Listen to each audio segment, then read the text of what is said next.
భూపతి మురళి అధ్యక్షులండి. అతను జనసేన పార్టీకి ఆయన పిలుపు మేరకి వాళ్ళ జనసేన పార్టీ ఆఫీసు ఓపెనింగ్, అలాగే 4 విలేజెస్లో జెండా ఆవిష్కరణలు పెట్టారు. అవి అమ్మనప్రోలు, వినోదరాయనపాలెం, దాసరవారిపాలెం, కనపర్తి.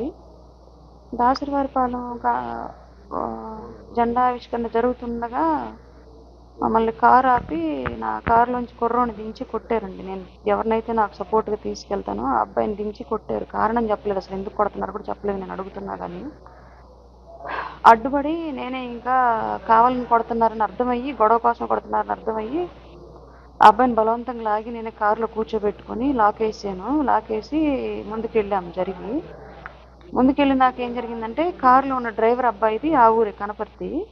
వాళ్ళ బాబాయ్లకు ఫోన్ చేసి, బాబాయ్ ఇట్లా అరుణ మేడం నేను తీసుకొని వస్తున్నాను, అరుణ మేడం సెక్యూరిటీకి వచ్చిన అబ్బాయిని వెనకాల కారులో వాళ్ళు రియాజ్ గారితో వచ్చిన వాళ్ళంట, వాళ్ళు దించి కారణం లేకుండా కొట్టారు బాబాయ్, ఎందుకు కొడుతున్నారని అడుగుతున్నా కానీ సమాధానం చెప్పట్లేదు, నాకు చెప్పలేదు, మేడంకు చెప్పలేదు, ఇట్లా కొట్టారు, మనకు చెడ్డ పేరు కదా, ఎందుకు కొట్టారు కనుక్కుందాం అని చెప్పేసి అన్నాడు. అన్నాక ఆ పెద్ద ఆయన కనపర్తి ఎంట్రన్స్లో ఆపాడు కార్లు. ఏందయ్యా మేడంతో వచ్చేవాళ్ళని కొట్టారంటే, ఎందుకు కొట్టారు ఏందని అడగటానికి ఆపాడు కారు.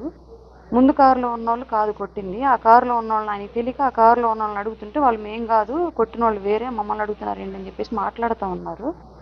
మాట్లాడుతూ ఉండగానే వెనక నుంచి వీళ్ళు మళ్ళీ వచ్చేసారు. అందరు కారు దిగి ఎవరైతే అబ్బాయి మీద దాడి చేశారో ఆరిగి శివ, షాలు కొట్టింది ఫస్ట్ అబ్బాయిని. వాళ్ళిద్దరూ పిల్లి రాజేషు, ముత్యాల కళ్యాణు, చిట్టెం ప్రసాద్, చనపతి రాంబాబు వీళ్ళంతా వచ్చారు. ఒక్కసారిగా వచ్చి వాళ్ళ మీదకి చేసుకున్నారు. ఏంటి మమ్మల్ని ఆపి అడుగుతున్నారు, కొడతాం మీకెందుకు అని చెప్పేసి వాళ్ళ మీద దాడి చేశారు. వాళ్ళ మీద ఇట్లా గొడవ జరుగుతుంది. ఇంకా వీళ్ళ మీద చేసేసరికి వాళ్ళు వచ్చి వాళ్ళు తిరగమల్లారు. వీళ్ళు కొట్లాట జరుగుతుంది. కొట్లాట జరుగుతా ఆ పెద్ద ఆయన తలబాగులు కొట్టారు. కర్ర తీసుకొని, జెండా కర్ర, పెద్ద కర్ర తీసుకొని ఎవరైతే ఆపారో పెద్ద ఆయన, ఆ పెద్ద ఆయన తలబాగులు కొట్టారు.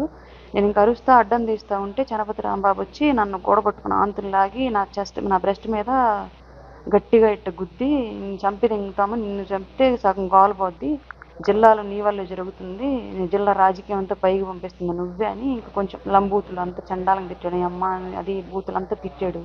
అందరు విన్నారు, అక్కడ ఉన్న వాళ్ళు మొత్తం విన్నారు. గుండెలో ఆయన కొట్టిన దెబ్బకి గుండెలో నొప్పి వచ్చి నేను సైడ్ అట్లా ఇంకా వాలిపోతూ ఉంటే నొప్పి తట్టుకోలేక ఇంక వీళ్ళు గబగబా కారులో ఎక్కించారు. నన్ను కారులో ఎక్కించినాక కూడా నా కారు చుట్టూ వేరంగం వేస్తా తిరిగాడు చనపతి రాంబాబు. నువ్వు దిగవే బయట, నీ సంగతి తేల్చుకుంటాం మేము, అసలు నీకేం పని, పార్టీలు నువ్వు ఎవరు అని చెప్పేసి ఇష్టం వచ్చినట్టు మాట్లాడుతా కారు చుట్టూ గందరగోళం చేశాడు. వీళ్ళకి నన్ను దించకుండా డైరెక్ట్ ఇంక హాస్పిటల్కి తీసుకొచ్చారు. నన్ను ఆ తలపగలు పుట్టిన ఆయన పెద్ద ఆయన ఎవరైతే ఉన్నారో ఆయన్ని అబ్బాయిని తీసుకొని వచ్చారు, కారు ఎక్కించుకొని. అది జరిగింది. చెప్పానండి పార్టీ అధిష్టానానికి, హరిప్రసాద్ గారు, మీడియా హెడ్ హరిప్రసాద్ గారికి చెప్పాను. అలాగే conflict management committee Ajay Kumar గారికి చెప్పాను. ఇద్దరు కళ్యాణ్ గారి దృష్టిలో పెట్టాము, రేపు మాట్లాడతాం ఈ విషయం గురించి, మీరు లీగల్గా వెళ్ళండి, మేమే చేసుకోవడం తప్పు, మీకు న్యాయం జరిగేలాగా మేము చూస్తామని చెప్పారు.